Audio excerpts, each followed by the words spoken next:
Did you know that at one time in America's history, all university and college presidents in the United States were members of the clergy? Did you know that today there is a 23-to-1 ratio of professors unfavorable to Christian beliefs on college campuses today? America has undergone a cultural revolution. In today's Bible and Theology Matters podcast, Dr. Corey Miller will discuss the contents of his newly released book entitled The Progressive Miseducation of America. Stay right there to learn more.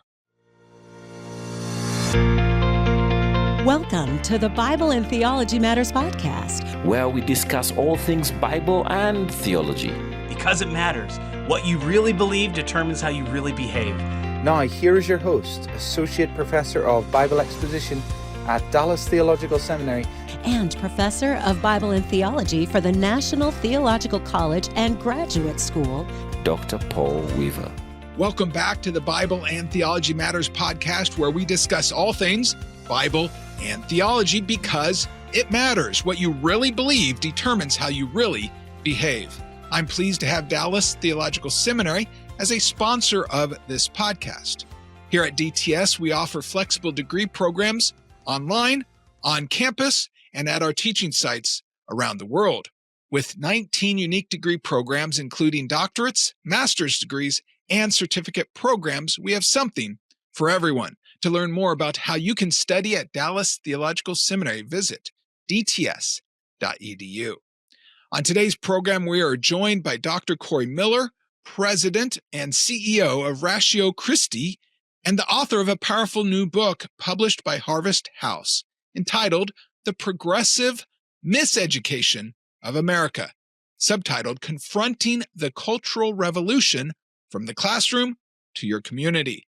Dr. Miller holds a PhD in philosophical theology from the University of Aberdeen in Scotland and has served as a pastor, a professor, and is a Christian apologist. He also holds master's degrees in philosophy, biblical studies, and in philosophy of religion and ethics. He has taught courses in philosophy, theology, rhetoric, and comparative religions at Purdue University, Indiana University, Multnomah University, and Ecola Bible College. He taught philosophy and comparative religions at Indiana University for 12 years. He's written several books and many journal articles. His latest book, The Progressive Miseducation of America, issues a warning and a call to action for Christians to recognize how secular ideologies are transforming education and ultimately society itself. Dr. Miller, welcome to the Bible and Theology Matters podcast. Thank you so much for inviting me in. I'm glad to be here. Well, Dr. Miller, please tell us a little bit about yourself. I've shared about your biographical information, but share a little bit more to our listeners about your educational experiences and how that relates to our conversation today. Well, it's unbelievable that I got this far and have a PhD. That's by God's grace. I have a report card that actually shows that I had a grade point average of a 0.666 at one point. But, you know, my background as a seventh generation Mormon with an ancestor who was a bodyguard of Joseph Smith was instrumental at a certain point in time when I went to California for a summer to spend it at the beaches, but it was conditioned by my friend whose father brought us out there to go to this Christian camp. I went there. The speaker spoke on hell. I tell people that literally scared the hell out of me and heaven into me, but it was so transformative that I packed my bags in Utah, went back to California where I was discipled. I'm still friends with that youth pastor today. And then I left and went back to Utah to graduate my senior year. And that's when the social pressure was on from my extended family and friends and culture, challenging me to now reread the Book of Mormon for the sake of truth and not just for the sake of tradition, a seventh generation tradition. And so I did, and I found this book just quite bewildering this time, thinking about it from a critical thinking standpoint. And it made me glad that I had, come to Christ, the biblical Christ, and left Mormonism. But now I'm left to wonder we were always told that the Bible was full of holes, but it didn't really matter because we had living prophets. Now I no longer believe in these living prophets. Speaking of which, their 101-year-old prophet recently died, and now they've got another one in his 90s, I think. But I no longer believe in those living prophets. So what am I going to do with this Bible? Maybe I just had an emotional experience. I can't explain. But how do I know the Bible is historically reliable? How do I know God even exists? And if so, which God? And that sent me on this, 3.5 decade trajectory pursuing truth, and came to love knowledge and find that Jesus said the purpose of life is to know God, that knowledge is not something peripheral, it's essential to the Christian experience. And so God, led me into pastoral ministry, biblical studies, BA, MA, transition because my heart of hearts was evangelism after coming to Christ. And I wanted to go back into the secular universities. And so I switched fields from biblical studies to philosophy. I went to Talbot and studied under Bill Craig and J.P. Moreland there. And then, pastored again for a little while, taught again for a little while, a couple of years at Multnomah University that is now no more. And then just getting claustrophobic, I needed to be at a secular university.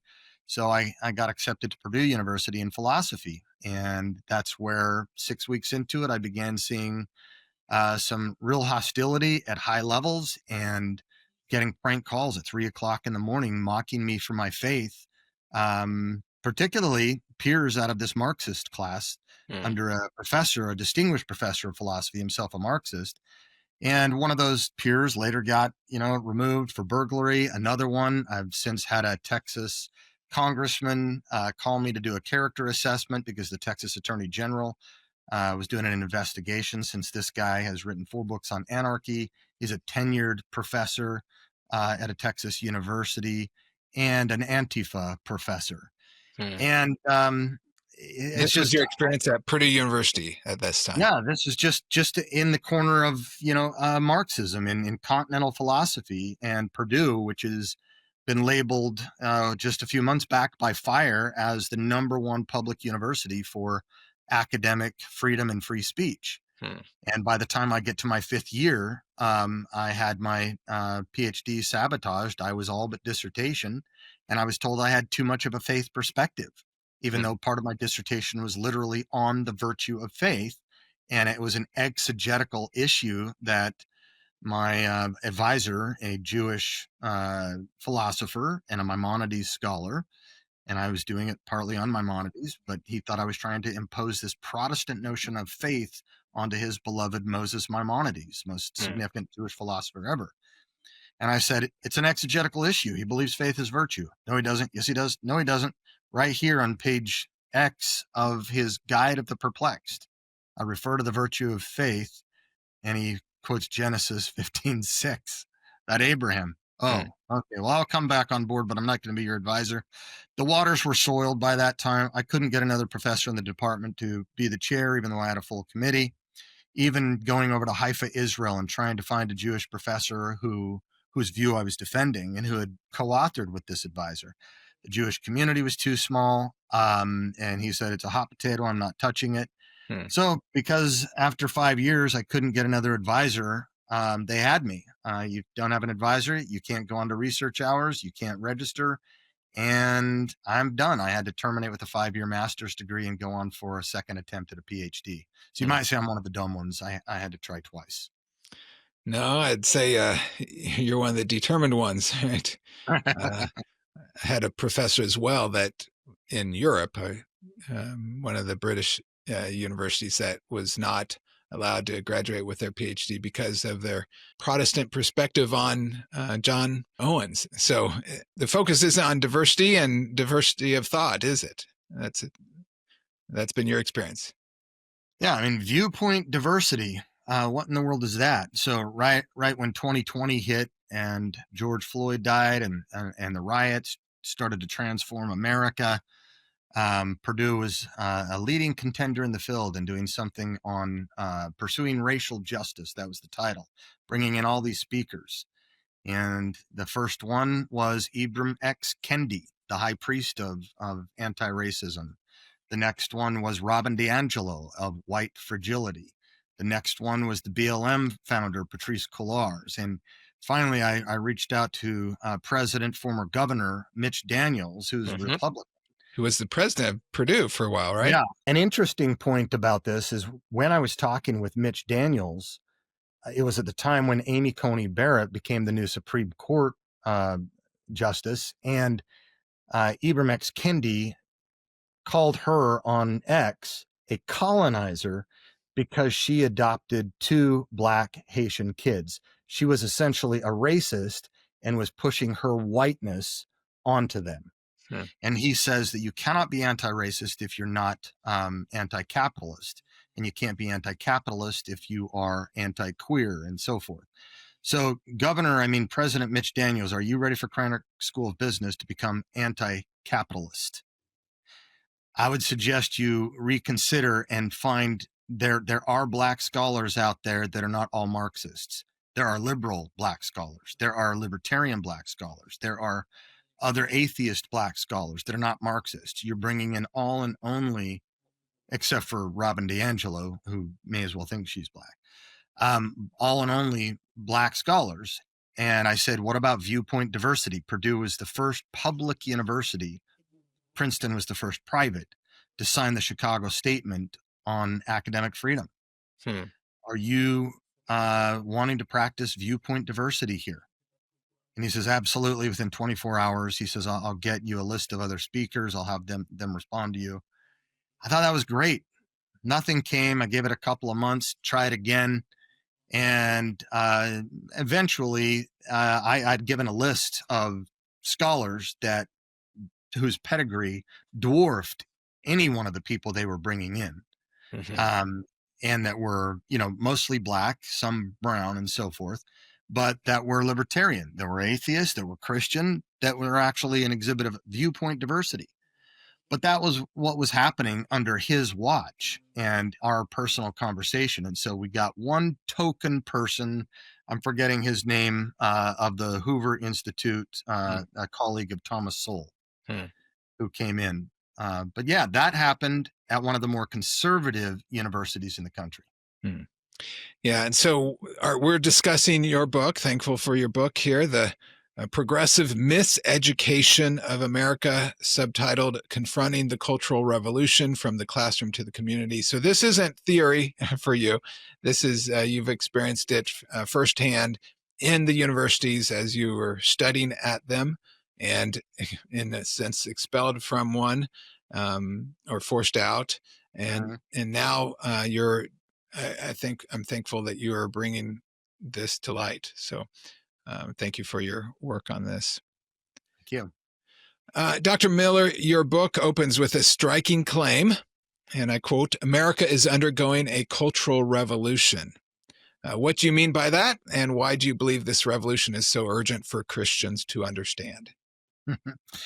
The book is almost like 3 books. The first part says, what in the world just happened to our country? This is no longer grandma's America. And I give anecdotal evidence that I'll share in just a moment from just this past month or week or whatever. Second part is look no further than the universities. Politics is downstream from culture from education, and at the apex of education is the university.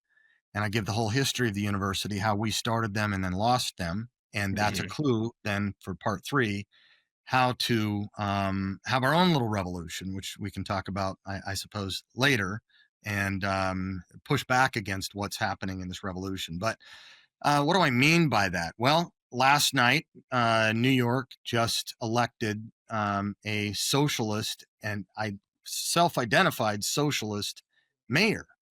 And 2 weeks ago, NBC reported a poll they've been tracking for decades, and apparently now 66% of Democrats across the nation self-identify as people who favor socialism. A Rutgers study that came out earlier this year shows that 56% of those people who self-identify on the left think that it is morally justifiable to assassinate President Donald Trump. 50+% think it's morally justifiable to assassinate Elon Musk. And the New York Post in April said that we now live in a culture of assassination. That was back in April. We've got all these trans shootings. We've got all these kinds of things. We've got the Luigi Mangione last December, who shot and killed, executed, in fact, the CEO of United Healthcare, Brian Thompson. And what was alarming, just like after the assassination of Charlie Kirk, and now everybody for Halloween, elementary school teachers dress up in blood and have a bullet hole here. This is just insane. The Rutgers study was proved true. And in Mangione, when the polls came out, 31% of those ages 45 and under were more sympathetic to Mangione, the executioner, than Brian Thompson, the executed. Now, no, those are the younger people, the Gen Z and so forth, the millennials. The closer you get to the epicenter, the university, something is happening at the universities. We are in a cultural revolution, and we must remember, as Mao said, a revolution is not a dinner party. Western Marxism is a bit different, and we can get into that, why it is that they're not bringing tanks and guns, at least not yet, but that's because Western Marxism needed to be dealt with differently. So you are tying this huge shift in our culture to the education taking place in our publicly funded, tax-funded universities and colleges. Yes, absolutely. As go the universities, so goes the culture, and as goes the U.S. university, so goes the world. 1 in 3 prime ministers, presidents, or dictators around the world earned an academic degree from a U.S. university. Statistics reveal that 30% of Americans go to church weekly. If you want to say almost weekly, it's 39%. But exactly 39% of 18 to 24-year-olds are registered at universities. If you go to church every week, you get 52 sermons a year. But the college freshman gets 60 sermons per month. His first.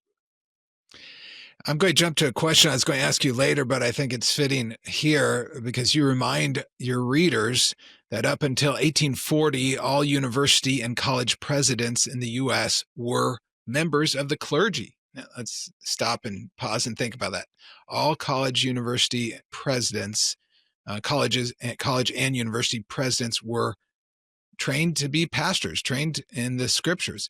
What does this tell us about how far American education has drifted from what, I don't think you can argue that education was Christian in those days, wasn't it? Yeah, I mean, by the end of the 17th century, half of Harvard's graduates had gone on to be missionaries or pastors. And Harvard had the motto of Veritas, but that was capital V Veritas. That was truth. Why? Because these guys came over to America, and in about 15 years, they got full off of their Thanksgiving turkey, these Puritans, and they started Harvard. And they quickly changed the model, truth for Christ and the church. And that ran throughout all the universities for the first 200 years. And in fact, up until 1880, church and chapel attendance were still required. And the college president would always give the capstone class for the seniors on moral philosophy, commissioning them to go out into the world and be good citizens with what they had learned under their vocation. Now today, I think it was 2019-ish, right around in there, that class was the first class coming into Harvard that had more atheists and agnostics than Protestants and Catholics in its near 400-year history. Its main chaplain is an atheist. And last month, they just hired a drag queen professor to teach 2 courses. We are in a revolution. Yeah. And of course, Yale, Harvard, Princeton, even Indiana University, right? These schools started with a focus to train pastors, teachers, missionaries, and most of universities started in that way, and we've lost those schools, haven't we? We have. I mean, just the first revolution that took place, it was because we didn't really have PhDs here in the U.S. We sent them over to Germany. I've often joked, just like, does anything good come from Galilee? Does anything good come from Germany since the Reformation? Yeah. And so, we sent them all over to Germany. And of course, that's where Immanuel Kant, you can't know ultimate reality. The tail end of the Enlightenment ends with agnosticism. And then you have Schleiermacher, the father of modern liberal theology, and Moses Mendelssohn, and then Spinoza picked that up later and, went on to biblical higher criticism. You have Hegel, you have Freud, Nietzsche, Marx, all the greats. And they all gave our people, based on those ideologies, PhDs at the most formally educated country in the history of the world, Germany. And we came back, and size matters in your CV, in your resume. And so Harvard, Princeton, Yale, and Columbia were taken, and all the rest of them. And so we had to go on and start Westminster and Calvin and Wheaton and Biola. And now those ones are starting to have cracks at their fissures, at their foundations as well. And it's according to the second revolution, though. The first one was scientific naturalism, and it impacted the church and gave us the social gospel in liberal Protestant theology. The second one, some little issue was happening over in Germany at the time, again, right when the dust was settling on the first revolution in American universities in 1930.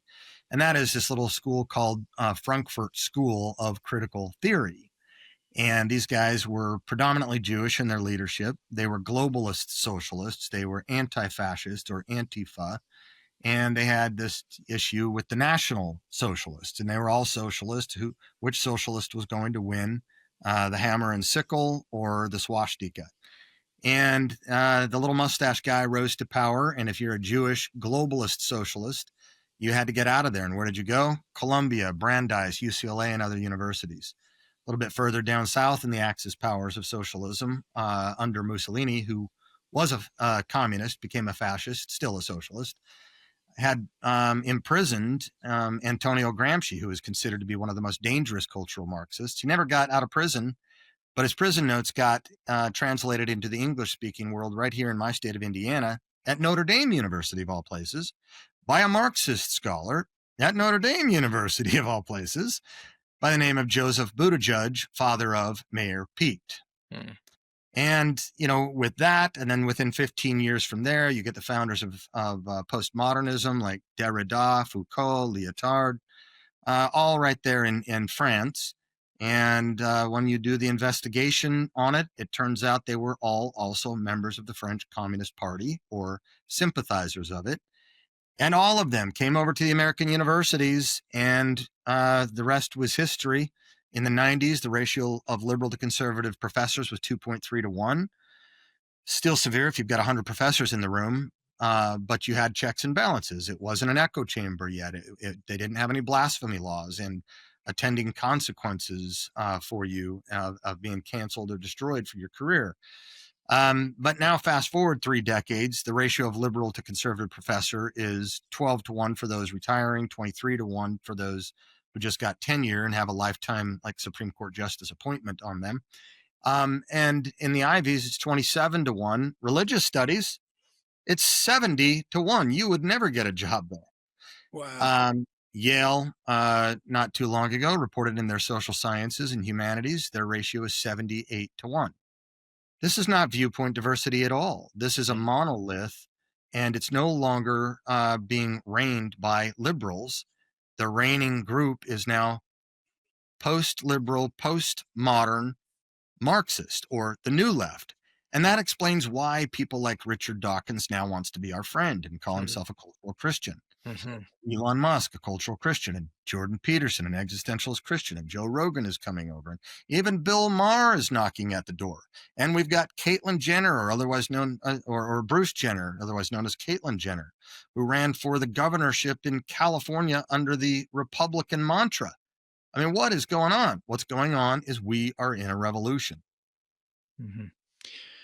So those who, this is the Bible and Theology Matters podcast, right? We talk about all issues, Bible and theology. And so someone might be listening and think, well, this is about politics. Well, how would you respond to someone that says, well, you're talking about socialism and communism? That's politics. That's not Bible and theology. That's not Christian worldview stuff. How would you respond to that? Two ways. I might describe what this is. But first of all, I would say, according to the first revolution, when scientific naturalism took over, you could see it simply by the departmental names changing, right?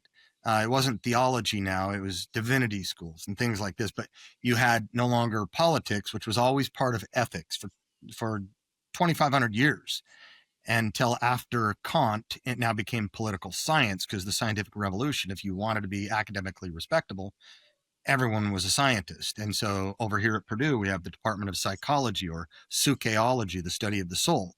It's now about the study of the brain and the central nervous system. There is no soul. We all know that. Come on. And so the department name now is called the Department of Psychological Sciences, basket weaving sciences, mathematical science. Everybody wants to be a science guy. Well, that was the first revolution. But remember, politics is not a science. It is ethics for the public good. That's literally what it is. And so if we believe that ethics is grounded in God, you can't not talk about this. Now, let me cash out a little bit more of what happened in the the second revolution of postmodern cultural Marxism. It impacted the church and gave us social justice, which is different than justice. And commonly people are aware of the acronym DEI. I call it DIE, not just for rhetorical, cute purposes, though there is that, because if you go woke, you go broke, but for philosophical reasons. This is a subtle philosophy, and behind every PhD is a doctor of philosophy, even in biblical studies. If you've never taken a philosophy class, you might have imbibed this into your biblical studies, because you don't know the PH, you don't know what you don't know. And so this has infiltrated, which was their goal, into not just academia and media, but they stated ecclesia. And so it's come into every flora and fauna, from seminaries to Christian academic societies and so forth. But we're aware of DEI. As a trained philosopher, I think about the three fields of philosophy. What is real? How do I know what is real? How should I then live based on what I know about reality? Well, then let's put these according to these fundamental foundation stones. Metaphysics, what is real? Well, what is real is diversity of human relationships. Everybody exists in a group identity primarily. Your primary identity is not made in God's image. It's not to be formed ultimately in the image of Christ. Your primary identity is your race, your class, your gender, your sex, your economic status, and so forth. Everyone are in these juxtaposed have and have-nots, social binary relationships that are in this interlocking conflict theory, which is what Marxism is. It's based on conflict theory. And you're either in one or more of those categories. Now, you're either an oppressor or oppressed, victimizer or victim, have or have not. Whether you like it or not, know it or not, that's what you are. That's diversity. You identify all the diverse identity groups, identity powers, identity politics. Second, you move up to the I, and that is inclusivity.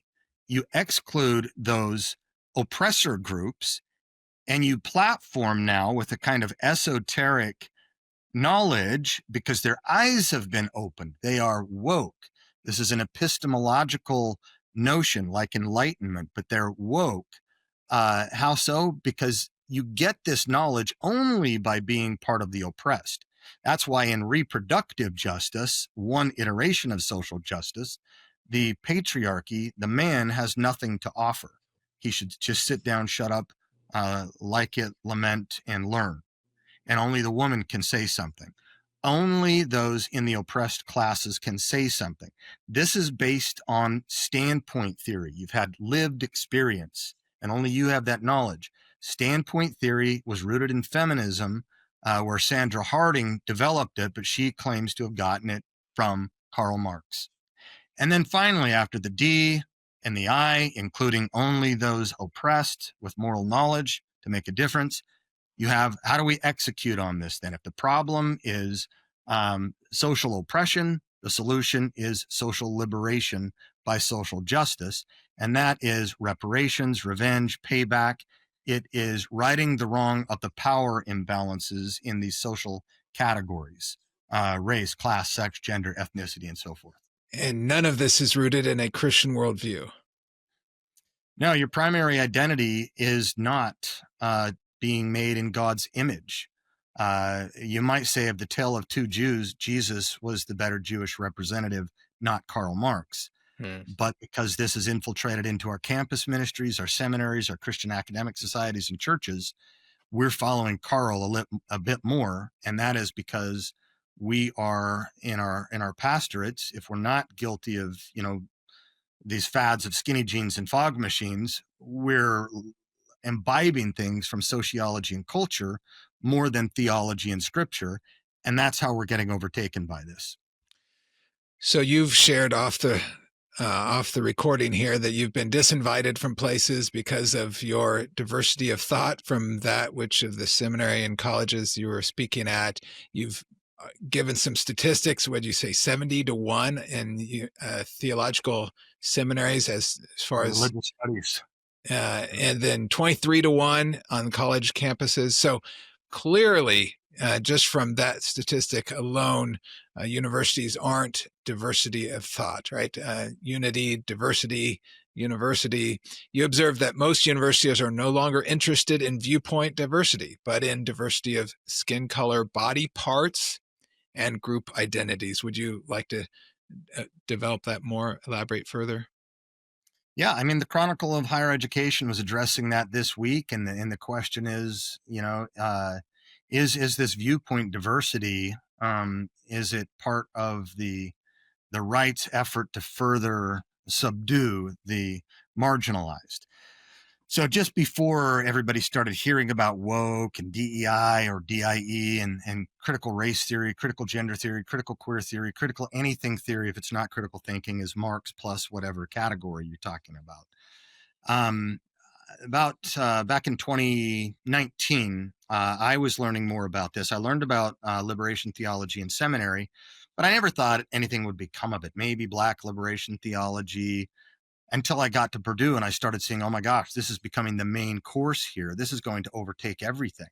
And I knew of my counterpart, who is my metaphysical opposite, Peter Boghossian, a new atheist who wrote the book, A Manual for Creating Atheists, forward by Michael Shermer, the editor of Skeptic Magazine, and endorsed by Richard Dawkins. Peter and I had a common background and we had some common interests. He invited me to lecture in his 300-level atheism seminar at Portland State University, sort of home of Antifa. And I did, and then his students were trained to take me down after, so we all had a good time. Then we went to lunch and he proposed an alliance. An alliance, what are you talking about? And he says, well, if you go, we go. And context, we meant Sam Harris, Richard Dawkins, Chris Hitchens, and so forth. He goes, you guys are already on the outside of the university. They're coming for us next.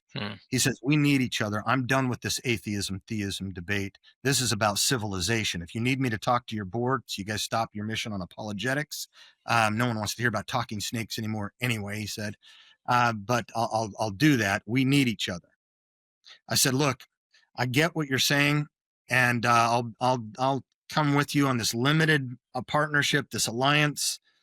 We understood it's like enemy of my enemy is my friend. Churchill and FDR with Stalin. They needed it because little mustache guy was in town, and Hitler was a little more powerful at the time. And we both saw that something worse than we viewed each other was coming down the pipeline rather quickly. This is 2019, before COVID, before George Floyd. We began touring Utah universities. We were going to come to Texas next. We got shut down at COVID, but we started at Utah State. And there you had this student group that wrote an open letter to the president trying to get us canceled, calling us logical fascists. He's a liberal atheist. I'm a conservative Christian. And what are we talking about? Viewpoint diversity, the death of intellectual diversity in the universities. They were going to get us canceled because viewpoint diversity is code word for racist, apparently.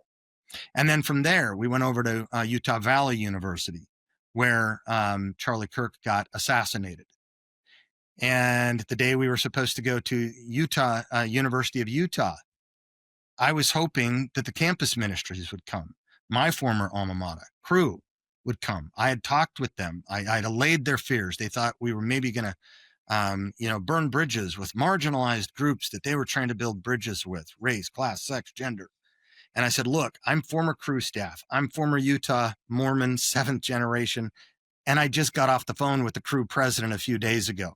Trust me, I know the air you're breathing. I just say this to alleviate any fears. He's a liberal atheist. I'm a conservative Christian. We're just talking about viewpoint diversity. If there's any kind of diversity on the university that ought to be there, that's not superficial, like skin pigment and body parts, private parts, it's the competition of the free exchange of ideas. It's viewpoint diversity. Debate is not hate. And I said, just bring your staff if you're afraid to expose your students to viewpoint diversity. He said, okay. On game day, he didn't even show up. Instead, he decided to require his staff to watch a video on white guilt. So it's not just that Peter, when I asked him, can you call the atheist groups and get them to come? I'll call the Christian groups to get them to come. He said, are you kidding me? All the atheist groups have gone woke. They wouldn't lift a hand to help me or Richard Dawkins today. Really? Okay. I said, then I'll call the Christian groups. And that's what happened. How odd was it that I now had more in common with a new atheist than I have in common with some Christian leaders that are pastoring, that are leading Christian institutions, and so forth. We are in a cultural revolution. Yeah, recently had Dr. John West on the program to talk about his book, Stockholm Christian Syndrome, or Stockholm Syndrome Christianity, rather. And he was discussing this same idea, right? That we've become captive to our culture and it's infiltrated. And he was speaking of the school he was a part of as a professor for many years. And so it's not, we seem to be losing universities again, right? Christian universities. We've lost the Yale, the Harvard, the Princeton, the many other universities, 100 years ago. And now there's an attack on those schools. I think it's satanic, right? Satan wants to remove the influence and the power of the gospel and the Christian worldview from our universities. So anything you've talked about, Crew, you've talked to, this is throughout many different parachurch organizations. I know Rosaria Butterfield talks about some other big evangelical ministries. So it's infiltrating sometimes an individual, sometimes leadership, and at our universities as well. We don't want diversity of thought in our Christian universities as it relates to other non-Christian worldviews. Would you talk about all of that a little bit more? Yeah, I mean, this was the goal of the cultural Marxists, and that was the long march through the institutions of academia, media, and ecclesia. Because Antonio Gramsci, in his brilliance, realized that a frontal assault, the kind of revolutions that were the Russian Revolution and Chinese Revolution, the West was not susceptible to that. It was like this castle and moat that every time you would lob shells at it, it would be like a living cell and just self-regenerate. And so what he realized is that you have political society and you have civil society. Political society is like government, law enforcement, military. You can't do that, a frontal assault, in the West. Instead, civil society is about the soft tissue of culture until you have sufficiently ensconced yourselves in these institutions, because it's all about systemic racism, systemic sexism, systemic cisgenderism, systemic heteronormativity or theistic normativity. It's all systemic. You must transform it. This is an activist movement. Marx said philosophers have historically sought to understand the world, but the goal is, after all, to change it. And when Obama was just about to become president, he says, we are on the cusp of fundamentally transforming America. And in his own book, he wrote about how he chose his professors carefully, the Marxist professors. And I get into all this in the book, and I talk about, from Christian adoption agencies like Bethany Adoption Services that, were talking about reconsidering how many black babies they were going to adopt out to white families, to CCCU that networks all of the Christian colleges and seminaries to this day, as far as I recall. They still are pumping Ibram X. Kendi's Anti-Racism, which is reverse racism books. There are universities, my alma mater, Multnomah, that was, getting subjugated by it. Biola University has got their own issues with it. Crew.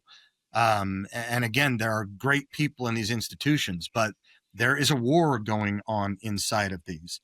Society of Christian Philosophers, which began with Alvin Plantinga, who was the one credited for starting this wake with a third of people in philosophy of religion today might be conservative Christians, thanks to Plantinga. Well, his post got taken over at Notre Dame by another guy, Mike Ray, who then became the president of SCP and quickly took us into critical theories. Yale Divinity School has a systematic theologian now with a course she teaches and a book based on it called Queer Theology Beyond Apologetics, where she's talking about queering God and queering Christianity. She's a lesbian systematic theologian, not at Yale University, but Yale Divinity School. So this is not just at Harvard, Princeton, Yale, and so forth anymore. It's now at Calvin, Wheaton, Biola. It's everywhere. It's in our churches. It's in the Christian academic societies. People need to understand what this philosophy is. Paul told us, he admonished us, beware of false philosophy, but you can't beware of it if you're not aware of it, and you can't be aware of it if you don't even know what it is. And so the pastors, the elders, need to start boning up on what this false philosophy that has come into the church is, because you can't hide from it anymore. It's coming into your families. It's coming into your churches. You can't even go into the closet anymore. Your kids have the iPhone and TikTok. I appreciate you, along with some other voices like Alyssa Childers and Dr. John West and other informed individuals that are seeing these concerns and expressing them. Dr. West was mentioning, and I think you would agree, the number one job of the board of these schools is, I would say, doctrinal fidelity and mission focus, right? If you lose doctrinal fidelity, you might as well close your doors, right? You don't want to drift from your mission. You need to raise funds and you need to have a business model that works, but we can't be falling asleep at the wheel, can we? No, and that's the pattern that I've seen when you look at, all of these academic or academic adjacent ministries. You look at every one of them. I examined Crew's board, for example. They don't have a single PhD in a relevant, what I call sniffer field, in biblical studies, theology, or philosophy. They've got 25 plus board members. But what presidents do, and I'm a president and I get this, you need to raise money, is you go out there and you sell board seats to rich guys.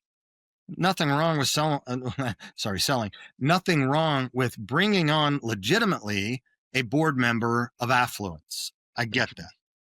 But you need to at least have some sniffers on there so that you don't drift missionally in the area of ideas. You're adjacent to university ministry or engaged in it.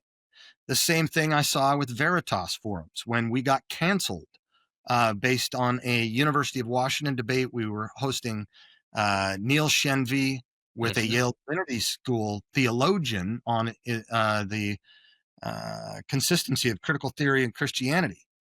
Well, Twitter sphere saw that the debate was going to happen, and they said, no, you can't do that because Neil is not black. And remember, the lived experience and the standpoint theory, the wokeness. He's not black. He's Indian, right? So he's a minority. Yeah. So we said, well, wait a minute. He's not white. He's brown. And they said, yeah, but that's not quite as oppressed as black. So he doesn't have the wokeness, the inclusivity, therefore to be exalted. He doesn't have the moral knowledge to be able to speak on the subject. And I said, the systematic theologian at Yale Divinity School thinks that gay is okay. He doesn't have the sensitivity to speak on what biblical Christianity teaches about LGBT. Anyway, Veritas canceled us. And I contacted the leaders over there. And before I did, I looked at their board, not a sniffer. And I had a good conversation with them, and I really appreciate their director, their executive director. He was the closest one. He had an undergrad in philosophy and engineering, and then a master's in history, church history from Yale. But again, no PhD sniffer, not on their senior staff, not on their board. And when I asked him at the time, do you know what critical race theory is? No. Do you know what critical theory is? No. So this is a philosophy, at least in the early days, when it first began, sort of like 9/11. No one knew what a Muslim was. We started asking on 9/12. In the early days, people were getting taken by this, and many still are. And, I see this also at Biola. I interviewed board members coming out of Azusa Pacific. They said it was gone. We couldn't do anything about it. I interviewed 3 board members. Biola, 26 board members, similar to Azusa Pacific, and yet barely a sniffer. But there are evidences, and I've talked to former board members that have been there, of wokeness on the board with the president. They had an entire DI department. What in the world is going on at a Christian institution that we even need anything like that? And I've registered concerns with Wheaton and other places, who has one sniffer there, and I've been in conversation with that sniffer. So yes, these boards need to be able to guard against mission drift. And in order to do that, they need to know what this philosophy is. When Paul went to the synagogues, he had to know the scriptures to go to the synagogues to prove to them from the scriptures that Jesus is the Messiah. When he went to a place that didn't believe the Bible is authoritative, to Mars Hill, he went with a knowledge of what, Stoicism and Epicurean philosophy was, and he began there. What is the major thought current going through our universities today? If you don't know what that is, you are ill-equipped. If you don't know what cultural apologetics is, get on board with it. And if you don't know what cultural Marxism is, you are not equipped to do cultural apologetics. Well, this is discouraging news for some listening and watching, but hopefully it's also a wake-up call that you need to investigate the colleges, the seminaries, the universities that you send your children to. Make sure they have a true biblical worldview, and we need to educate our kids. We can't just feel that out, right? You write, and I quote, "If you don't educate your kids, their own social media will." That's a sobering statement, isn't it? What practical steps can Christian parents take to reclaim the education of their children and teens? Because it's happening in the high school level too, isn't it? In many areas of the U.S. Again, I think the university is the most influential institution shaping civilization. So even if you want to send your kids to a good Christian K through 12 school, well, guess what? My daughter is an elementary ed major over here at Purdue, one of the most conservative secular universities. And in her curriculum, I look at her syllabi every semester. You've got Marxism there. So let's say she goes on to teach at ABC Christian School. There's a possibility she's going to take some of that with her, right? So you can't escape this stuff, even by sending your kids to a Christian school. So if we're looking at, the statistics coming out of Arizona Christian University and talking about how many Americans hold to a biblical worldview, and we found that in 2022, it was like 6%. In 23, it dropped down to 4%. For pastors, it was 37%. For evangelical pastors, it was between 51 to 57%. We're supposed to be excited about that. The parents cannot depend on the pastors, and they never should have, to train their children. It's the parents' job. We need to encourage our pastors to get more into Ephesians 4:11 and 12 and start equipping from scripture and theology and Christian thought more than by sociology, Relevant magazine, and skinny jeans and fog machines, number one. But parents, it's tough, maybe for economic reasons, maybe for feminist ideological reasons, maybe for just whatever reasons. And I'm not saying women should not work or get academic degrees or anything like that. I'm saying both parents are now working in our society. Things are changing. And you're exhausted when you get home. But the proverb says, train your child in the way they should go. And when they get older, they get conscripted to work for the other side and they become Bart Ehrmans. That's what's happening. Parents and grandparents are literally paying for the apostasy of their own children if they are not equipping them. And so it's a generality. Train them up in the way they should go. And when they get older, they won't depart from it.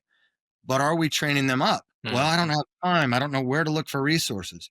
Well, look for resources from, Dallas Theological Seminary. Look at it from Ratio Christi. My organization focuses not just on the reasons for the faith in science, philosophy, history, bib studies, and so forth, but we also and look at the classical stuff like the problem of why does God allow evil, and science and scripture and reliability of scripture, but also now the cultural issues, race, class, sex, gender, ethnicity, and so forth. And almost all the authors have PhDs. And if it's under the cultural category, to appease the sensitivities of lived experience, you're going to get someone who was that. On the trans booklet, 25 pages, 11th grade reading level, it's a PhD who wrote at the 11th grade reading level and is former trans. On the LGBT, it's a former lesbian who wrote at the 11th grade reading level, 25 pages, and is working on the PhD in that category. Is Christianity a white man's religion? Doctorate, has a book on it, and was Black, and guess what, is still Black. Isn't that great? We address these issues. You go to our website, ratiochristi.org, look at our press. We've got about 60 booklets on there. And if you don't have time, find out where the resources are at. Go through these with your kids, with your churches, and so forth. I appreciate that call to action. We can't field out the education of our children in the Christian worldview. We have to, there is nothing more important, is there? No greater calling than raising children who love the Lord and love his word and live their lives based upon it. Near the end of your book, you call for what you term a third revolution. Right? Could you explain what that is and how believers can be a part of it? Yeah, the original title of the book was The Third Revolution, From the Campus to the Culture and a Vision Forward. The third revolution is primarily looking at the ideological revolution inside of the universities. Al Mohler, for example, recaptured what was a liberal Southern Baptist seminary. Alvin Plantinga started a wake at the era when Time magazine said God is dead, Nietzsche. And yet he trained up a generation of followers that created this huge wake within philosophy departments. An entire discipline has created a Normandy Beach-like landing back into the university. And people who say it's impossible, you can't do this. Well, no, what is actual and tells what is possible. And we've had one revolution already. Even though we started the universities, the majority got ousted. These guys are now getting ousted by the second revolution, and we need a third revolution. And so in the last third of the book, I call people that to now showcase that Christianity is good for the world, because the major objections are not just that it's false, but that it's harmful, hateful, oppressive, and wicked. It's good for the world. It's reasonable and it's true. An investment in Christian apologetics rightly done.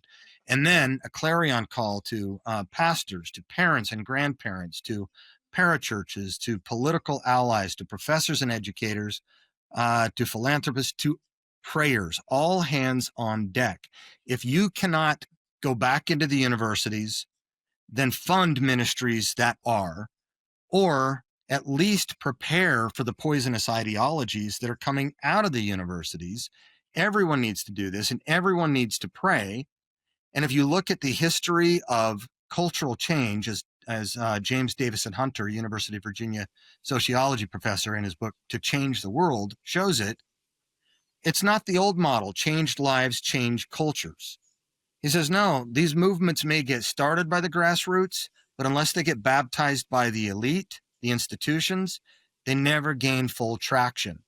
We need to have institutional recapture, and we can in these universities. We currently fund PhD students that get into top 100 schools for a 40-year project to start chapters of developing a movement of young, 40-year ahead of them, missional professors in the top universities. If you want to fund that, help us out. If you've got a PhD student who's a young PhD student, send them our way. But do something, do something, do something. All the revivals, think about Asbury, Yale, Azusa in the last 75 years, the first, second grade awakening, and even the Reformation itself. It wasn't Pastor Luther or Brother Luther, it was Dr. Professor Luther at the universities. The battleground is the universities. Very good. You've mentioned Southern Seminary, and of course, really all the Southern Baptist seminaries most of them were pretty far gone, and they were reclaimed through some work and effort and strategy. But then you also have, as you mentioned, Princeton, and those that left Princeton to start Westminster, and those that left Northern to start Fuller, then left Fuller to start other schools. And I'm fascinated by American church history, all of this that takes place. But I wonder what would have happened if Machen and others stayed at Princeton and had fought for it and had reclaimed, had a revolution, if you will, a thought revolution, and had reclaimed it for the cause of Christ. That's what you're calling for here. Yeah, absolutely. Look, we can go start new schools again, but we're starting 400 years behind. Mm-hmm. We're going to have a $1,000 endowment against Harvard's $52 billion, which is more than over half the country's GDPs independently. Yeah. And we're going to have an Atari computer for the computer science classroom. Mm-hmm. I mean, we can do that. If you want to try that and God calls you to, great. Or we can learn a clue from the Marxist revolutionaries, and that is the long march through the institutions. We need to do this, and we need to be cleaning out our churches as well. And then we need to guard our institutions and guard their missions, because missions statements, they're great, but entropy is the law of the universe. It goes from order to disorder. If you're not guarding your mission drift will happen. It's a matter of time. And of course, as you mentioned, some of those institutions, Biola, Wheaton, Calvin, DTS, 1924, DTS, these schools and most of the Bible colleges and Bible institutes around the United States were those that left those mainline denominations to, it was believed to be a lost battle. And we appreciate your challenge here for us to train biblically minded PhD grads, take back these schools and go back to a biblical worldview. As we wrap up today's conversation, in your book that we've been discussing, The Progressive Miseducation of America, Confronting the Cultural Revolution from the Classroom to Your Community, you write, and I quote, "We need to prepare, we need to act, and we need to do so now, together in what we might be dubbed an ideological third revolution to restore the intellectual voice of Christ." Is there anything else you'd like to add? What would it look like for the church today to restore the intellectual voice of Christ in our churches and culture? Yeah, I suppose most basically, we just need to start following Jesus again. Sounds like something foundational, but 30 years ago, almost last month actually, Mark Knoll, the historian, wrote the book, The Scandal of the Evangelical Mind. Mm-hmm. And the scandal was that there is not much of an evangelical mind, and things have only gotten worse since then. We need to eradicate this menace of mindless Christianity. Why? Because we believe in Jesus. And if you want to be like Jesus, follow Jesus. He said, if you love me, keep my commands. And he says, love God with all your mind. And 1 Peter 3:15 says, be prepared. That means you've got to prepare to give an answer for the reason, for the hope that is in you, and do it with gentleness and respect. In other words, the head, the heart, and the hands. We need to resurrect the head of Christ that has been excommunicated from the evangelical American Christian church for a century. And until we do, we're going to continue seeing the same thing, the same degeneration over and over and over again. Dr. Corey Miller, thank you for joining me on the Bible and Theology Matters podcast and for challenging us to think deeply about how ideas, especially those taught in our universities, shape our behavior. As you say, and I do as well, and I think it originated in Chuck Colson, ideas have consequences. Bad ideas have victims. Said a different way, I suggest theology matters, and bad theology has victims. Friends, if you want to understand what's really happening in American education and how Christians can respond with truth and courage, I encourage you to get a copy of Dr. Miller's book, The Progressive Miseducation of America, subtitled Confronting the Cultural Revolution from the Classroom to Your Community. It's published by Harvest House. Our time is up for this edition of the Bible and Theology Matters podcast. I hope you'll join us again next time. Special thanks to Dallas Theological Seminary, which is a sponsor of this program. And if you're enjoying the Bible and Theology Matters podcast, you may also appreciate my faith-affirming findings videos. These are 6 to 10-minute videos illustrating some of the most important discoveries from the field of biblical archaeology. These discoveries will affirm your faith in the historicity and reliability of Scripture and provide unique insights into the background of the Bible. You can find them on my YouTube channel. Just type in your web browser, youtube.com/Bible and Theology Matters. That's youtube.com/Bible and Theology Matters. Also, my book with the same name, Faith Affirming Findings, is set to be released March 29th, 2026. So depending on when you're watching or listening to this podcast, you can order or pre-order a copy of that book on Amazon.com. Well, until next time, never forget, Bible and theology really does matter, because what you really believe determines how you really behave. Bible and Theology Matters podcast is a listener-supported podcast devoted to helping Christians grow in their knowledge of the Word of God and in their relationship to the God of the Word. To learn how you can partner with the Bible and Theology Matters podcast, visit us at BibleandTheologyMatters.com. That's Bible, A-N-D, TheologyMatters.com.